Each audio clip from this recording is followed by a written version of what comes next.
This week we've got map markers, money-making schemes, and we even have cold beer. But if I had to say there was a theme to this episode, it would be very strange weapons. Welcome to episode 29 of the Fallout 4 Mod Vault.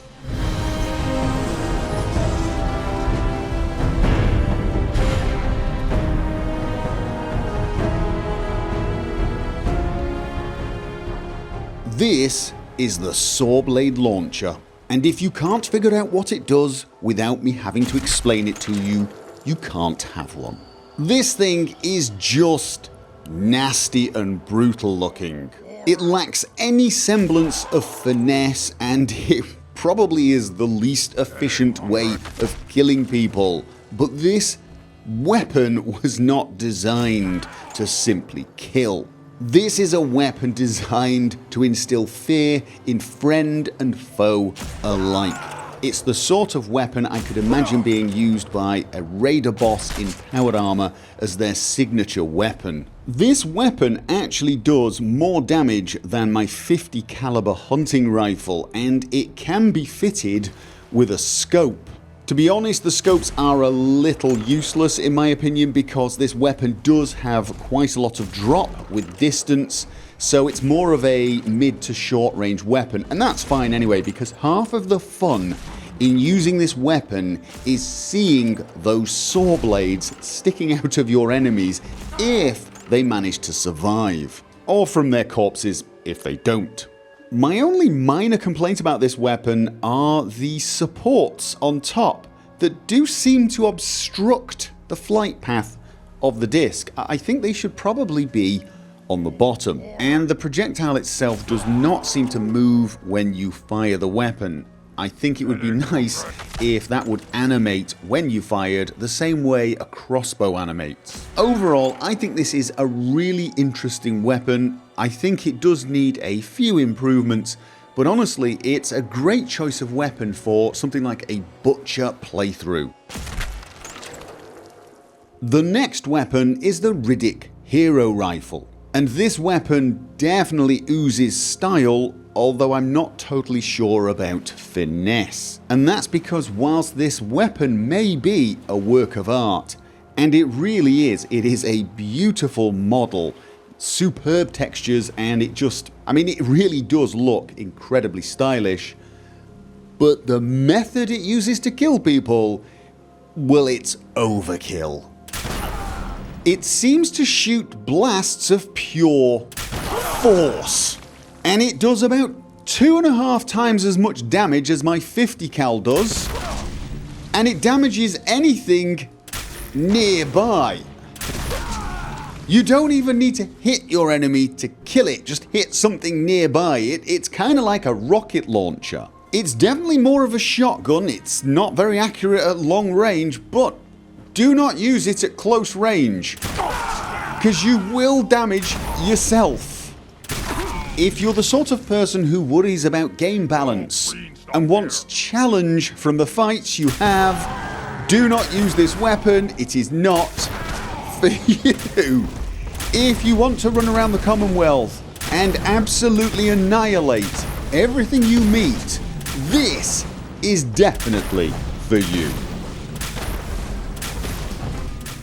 This brightly coloured and odd looking piece of equipment is the Propulso 5000, and technically it's not really a weapon. However, if you liked the pushback effect on the last weapon and were looking for something with a little more oomph, this is it. It's a force bubble gun basically. It just fires balls of force forward and it knocks anything in its path left, right, centre, and maybe occasionally into orbit. It just knocks things around, including you. Be careful where you aim. If you clip even the smallest part of a fence in front of you, it will send you flying. But don't worry, it doesn't actually matter because you take no damage from this weapon and are apparently immune to the effects of physical damage whilst being flung around by it. This means you can shoot yourself into the air, you can shoot enemies around, you can shoot your own settlers into orbit, and nobody will mind. It's kind of fun. And the last weapon I'm going to show you is this. This is the Meloncider. And yes, it is a cannon that shoots melons. Actual melons that explode. Seriously, I am not making this up. It doesn't do as much damage as the other weapons I've shown you, because it's shooting melons. It's also not the most accurate of weapons, although that's probably not a great surprise because, it's shooting melons. But what might surprise you is how satisfying it is to kill things with this weapon when you manage to hit. For some odd reason, murder by melons is slightly addictive. I cannot for the life of me imagine what sort of playthrough would work with a weapon like this. Perhaps some sort of mad fruit salesman. But honestly, if you just want to have a little fun for a while, this is actually well worth checking out. One of the things I have always wanted to be able to do in Fallout 4 is place markers on my map at locations of interest. So if I find something and want to check back later, I can mark it on my map. Now you can place one custom destination, but if you try to place another somewhere else, you have to remove the first one. I want to be able to literally mark different spots on my map and go back and visit them later. Well, with a mod called Adjustable Map Markers, you can do exactly that. This mod gives you a holotape called Commonwealth Cartography. Load this holotape into your Pip-Boy and it will allow you to place a marker at your current location. So I can place a marker. The new marker will appear on the map. If I go back and show you the map. There you go, Cartographer #01. Now I will place another marker a little further along and go back to my map. And now you can see Cartographer 1 and Cartographer 2. I have two map markers. Now you can actually fast travel to these markers as well. And if you don't like fast traveling but do enjoy vertibird travel, you can actually use these map markers for your vertibirds as well. You can have up to 30 map markers in the Commonwealth and 10 in Far Harbour, and you can remove markers you've placed, so if you do run out you can free up some that you don't need. You can either release all the markers or release them individually. Now originally this mod was part of a bigger mod called Cartographers Map Markers, which aimed to add a lot of map markers to places of interest that were not in the vanilla game. So small shops, little locations that you find, you'd be able to go back and find them easier later on. It also adds multicolored icons for the locations which do look very cool indeed. This mod, Cartographers Map Markers, does come with the holotape that gives you the adjustable map markers, so you will not need both mods. If you want the extra map markers plus the colour icons and the adjustable map markers, all you need is the one mod, Cartographers Map Markers. Both of these are very useful mods, and which you need is going to come down to what you're looking for. If all you're looking for is the option to add markers where you want them, then adjustable map markers is all you need. But if you like the idea of more map markers appearing in points of interest and you like the coloured icons, Cartographers Map Markers is going to be the one for you.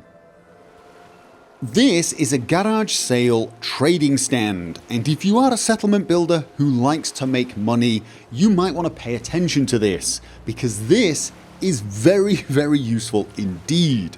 If you assign a settler to it, it will behave as a normal trading stall. You'll be able to barter for stuff and, buy and sell everything you have. The one thing to note is you won't get happiness for this stall. It doesn't give happiness the way the normal trading post does. However, it does have one major advantage, and that is you can activate the stand itself and you can place items inside.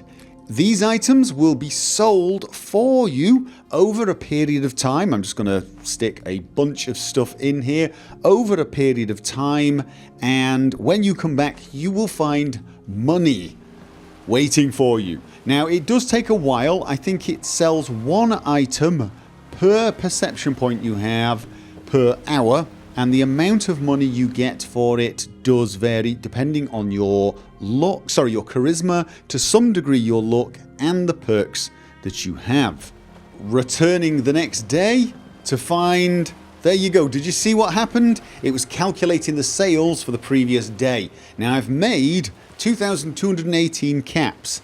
Of course I did sell a lot of very valuable chems, however you'll notice there's no limit on the amount of caps that I can get. Now don't worry if you already have a lot of trading stalls set up and you don't want to remove any because they bring happiness, but you still want the garage sale functionality, because there are some other options. You see this chest here? That is a garage sale box, and I can do the exact same thing. I can load it with stuff I want to sell and it will be sold when I come back. I've placed it here purely so it looks like my trader is selling it. In actual fact, I could place it wherever I wanted. I could place it outside the gate, but I think it looks pretty cool there.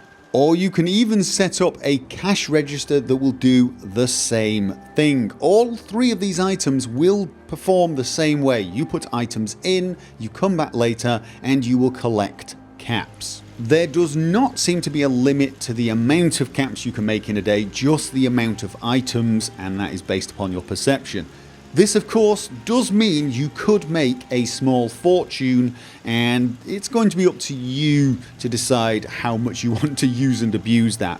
It might be nice to see some kind of limit to the amount of caps you can make per day, but you know, on the whole, if you've got the items and you want to sell them, this mod will let you do that. And finally, a mod that adds a working fridge to your settlements. A fridge that will actually chill your beer. Believe it or not, this may be the most requested mod I've ever covered. I got a lot of people sending me messages and writing in comments, leaving a link to this mod. So how does it work? Well, first of all, let's remove these old fridges. We don't need these anymore. Store them and replace them with the new fridges. You will find them under furniture and miscellaneous. And if you go along, you will find a lot of new fridges, from rusty ones, shiny ones, ice fridge, just many different versions. You will notice they do require power. Let's put another Nuka-Cola machine. Now there are two versions of this mod. There is the mod that is wired and the one that is wireless. I'm using the wireless version. This means this device does not need to be connected to a wire directly. All it needs is that you place it in an area that has a conduit, so it works very similar to things like televisions. So if you're going to place your fridges somewhere very remote and away from the main wired building, you may want to use the wired version of the mod. You can use both, but it will add both types of fridge and it can be a little confusing. For me, I preferred the wireless version. It does look neater and I don't have all those horrible wires everywhere. Once you've got it placed where you want, you can open the fridge as you would open any other container, and you can add the drinks you wish to chill. I'm going to add some beer, some Nuka-Cola and some purified water. You then need to leave it for about an hour. It takes about an hour to chill your beverages, so I am going to place a chair out here, something to sit on whilst I wait. A nice comfy chair, there you go. And I'm going to wait for an hour.